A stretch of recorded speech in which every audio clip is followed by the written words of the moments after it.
Hey, Kowalsky here, and welcome back to another video. Now in this video I want to cover the last 3 rounds of the chess festival that I told you I attended in the last video. Now these rounds have been played actually against opponents which are beginner level, and so the games are not so spectacular, not so filled with action, and actually in most of these games I finished with over 25 minutes on the clock. So you know, the games are still pretty interesting, but you know, basically shows you how to convert against opponents that are weaker than you, and how to capitalize on their mistakes. Now this game I actually played with the black pieces, so let's flip the board real quick. Now actually this game has been played against one of my friends, which I actually taught him this opening. So I gave him this a couple of moves of preparation, like for example G3, and here now the thing is I played C6. I really like this C6 approach to the English, and he continued in normal style, you know, bishop G2, and the thing is now just go knight E7. Here I tried to, you know, play a move that it's kind of unusual. Maybe he hasn't seen this move before, so you know, we have the move D4 now played by him, and the thing is this move D4 is really provocative, to which I take. Queen takes, and this is like the best line almost for white. Now knight f5 is idiotic. This move is idiotic, but I played it, you know, just to give him an edge. Maybe he played a move like queen e4 check. I had to go back, and now he had, you know, a much better position. From here on out I wanted to focus and really beat him from the advantage, but he played queen d1, being scared that his queen would be in the center. So I gave him a check, right? He blocked and we traded, and now I castled. So he is better, but he's like marginally better. Now he's not as good as he was a couple of moves ago. So you have knight gf3, and now d5. You have to play this move, and here he played a very weird sequence of moves. So first of all, rook c1, to which I took, and here instead of taking with the knight or playing the move e4, he took with the rook, which gave me the opportunity to play this move. And now here again I played bishop a2, which loses the game to the move b3. I mean, not on the spot, but I mean against a better opponent. Like for example, if queen b3, now maybe knight b4. Actually this hangs the knight, so maybe queen a5 to defend both of them, but now castles, and now move like knight b4. This would have been an interesting position that I would have wanted to play against him. I mean, after all, I'm much stronger than he is, and so him getting this edge, and especially if it's not an official tournament, did not bother me. But instead, he didn't see the move b3, he went castles right away. But then again, I gave him the chance to play b3, he didn't play it, and now obviously I had to go out, but not before giving him one last chance to grab the initiative by playing the move e4. Now if you take, you have knight takes, and after you take the queen here, let's say rook takes, now you cannot take the knights. And after the game I told him, well, you were winning this position, how? And you know, he thought for a minute, and he said, well, I think e4, but I didn't see exactly that at the end you're getting back rank mated. But then again, it's like 2 pawns for the piece, so maybe I had you know, against him, like subjectively speaking, not objectively speaking, but subjectively speaking, I might have had a chance. But just bishop h3, and now I didn't look back. I just went back with the knight, defended everything, attacked his knight, and now a very instructive move here. I plugged the center so that he cannot move e4 now anymore. And after a couple of moves, now you're gonna see he completely loses the game. I mean, he just goes off and he plays some very stupid moves, and you know, just to show you the whole game, not to leave you with a bad taste or anything. This was all. I mean, it doesn't really have sense to really, I mean, you know, the beginners usually play until mate, and I had to checkmate in a very nice fashion here with c1 rook. So that was like, you know, the first game. That was pretty easy. And now comes the fifth round. Now this opponent actually is expected to be a little bit stronger than the other one, and so here before the game, you know, we kind of challenged ourselves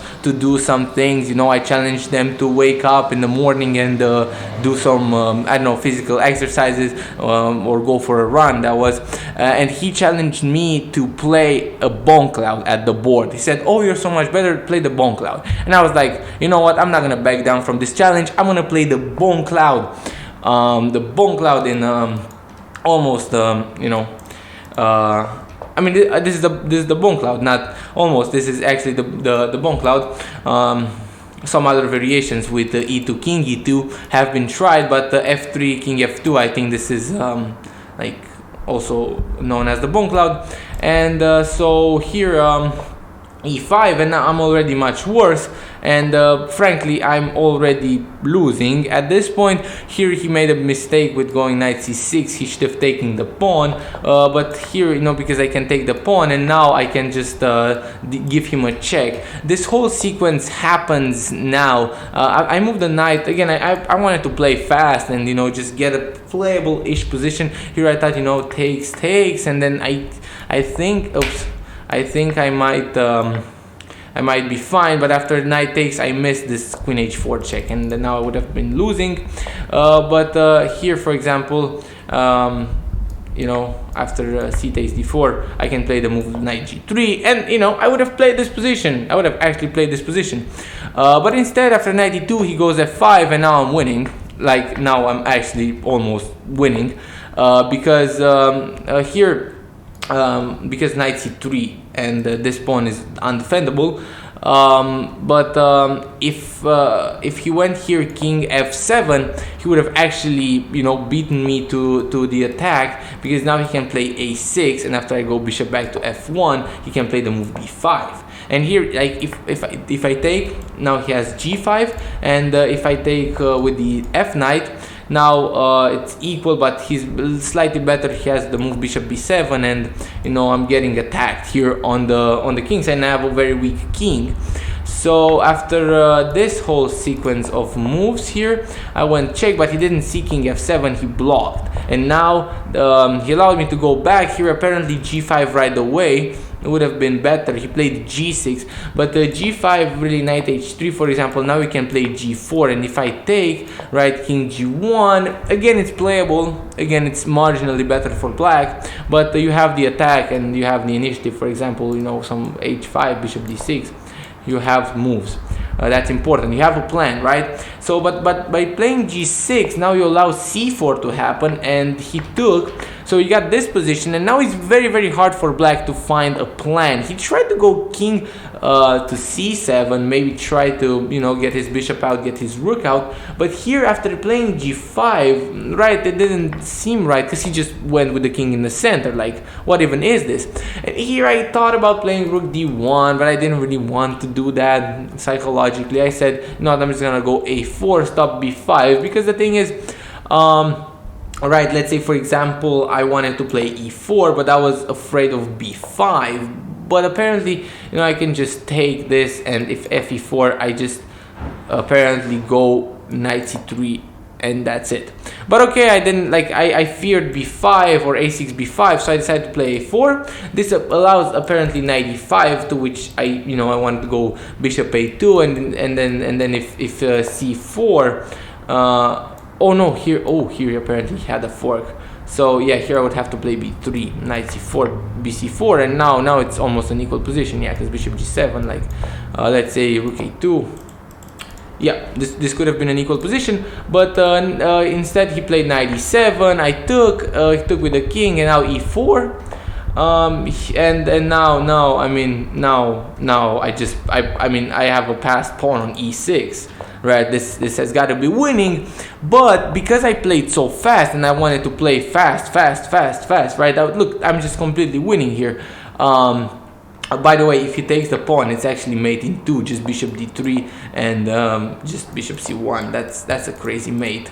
This, the rook covers this squares, the bishop this, the pawn this, and the king just gets checkmated in the middle of the board. He didn't take, he went back, and now after trading and just pushing here, you know, I just played way too relaxed, and the game kind of almost slipped out of my hand here. As you can see, if I had played rook 5, that is to e4, and then just given him a check, infiltrated, that would have been just game. But instead, you know, I chose to complicate things, and I'm still winning here. By the way, it's mate in 2, just so you understand. Just rook g5, king f6, rook h6, this is mate, right? The pawn covers that, the bishop defends the pawn, and the rook, right, cuts the king off on both sides.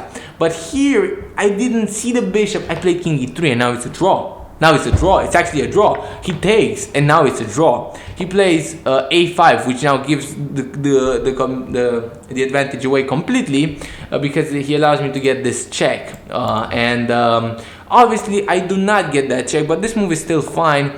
And here, apparently, king e5 would have been winning. I play rook d1, which is a draw, with the idea rook d6, but apparently this idea was not right. King e5 right away to just go in, like rook f5 check, you know, just go in, like rook e8, just go king d7, and that's it, right? You're gonna force him to give up the rook, and now you're winning. So here I played rook d1. Oops, I spoiled the result. 1 second, let's go back. Okay, I mean, now he's actually doing okay, because this whole idea was pretty slow. So he played king f6, right? So after rook d1, he played king f6. I went to grab the pawn, and he defended. And now if I go back rook d1, the idea is I have to stop this pawn. Now h5 and he's winning, because I'm too slow and I'm gonna lose too much time stopping the pawn.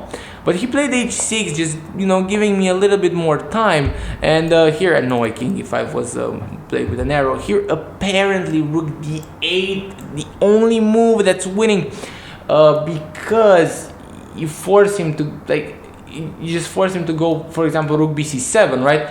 If I go rook f8 check, and he goes here, it's apparently just rook g8, and I just go in with the king, and that's it. Like, if king d6, right, I just play f6, right, and that's it.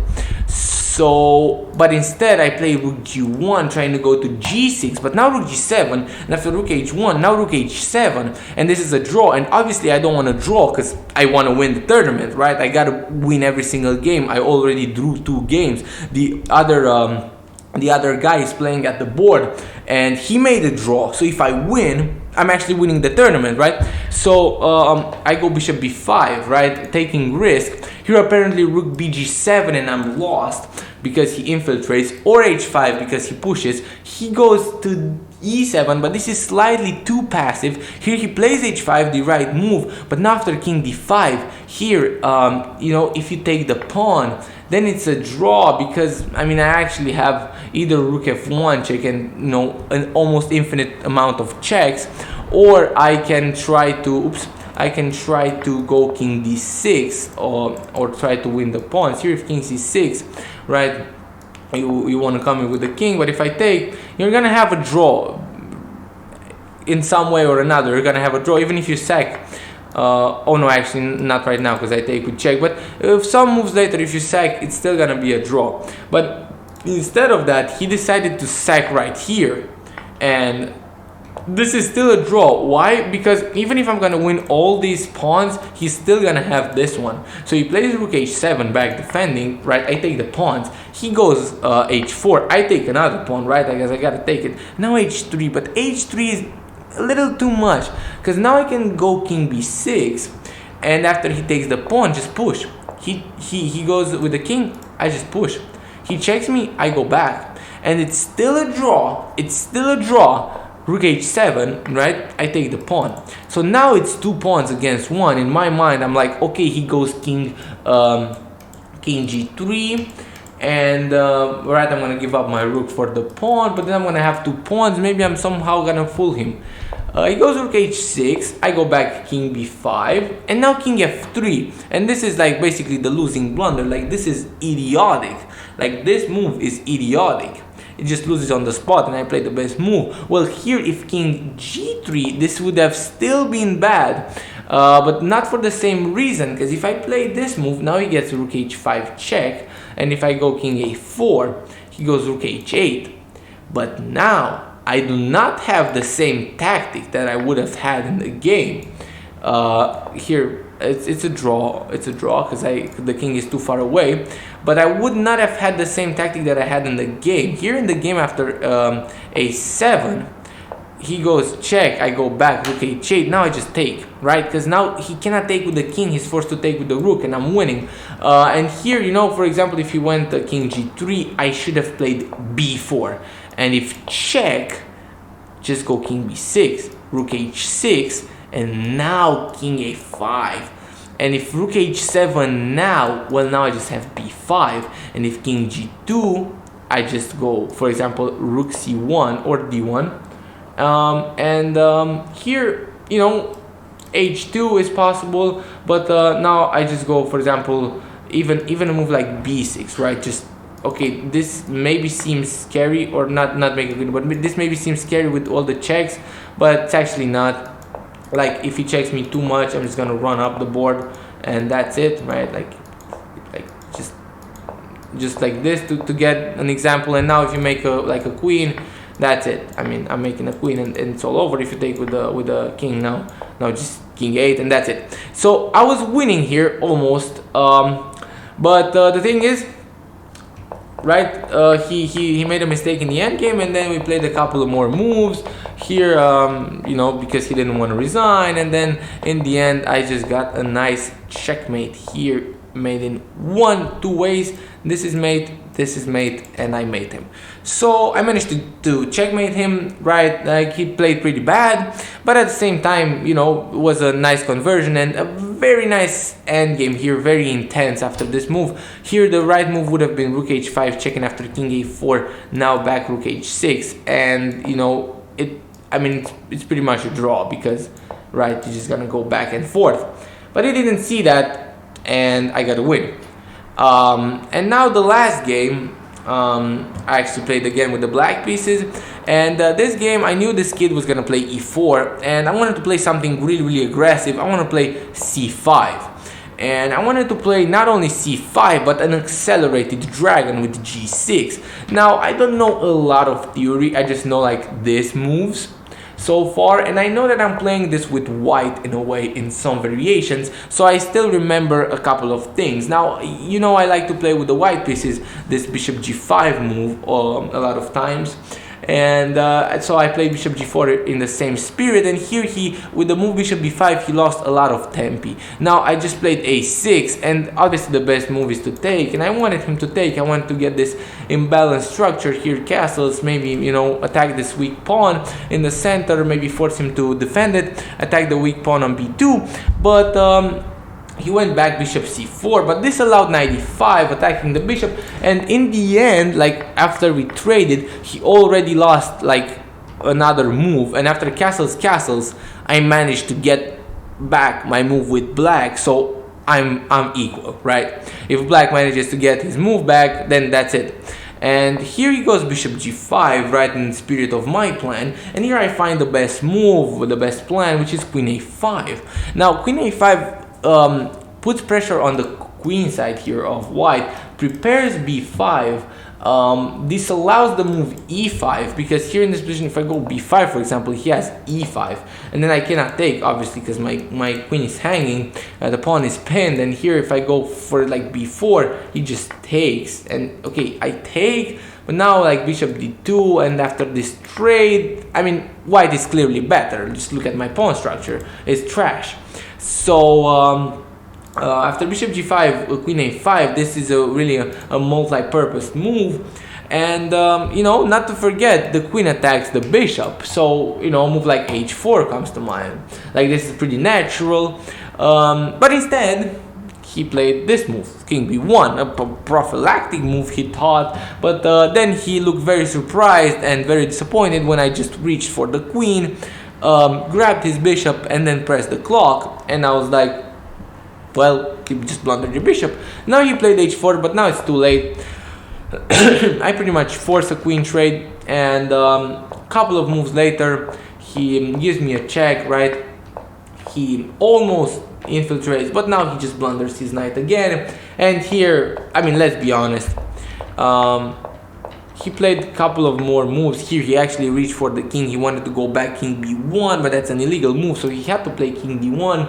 I took, and here he resigned, because, I mean, come on, how do you not resign in this position? I'm up 9 points of material, soon about to be up, like, these are like 6 pawns. I'm gonna be up 6 times 9, that's 54.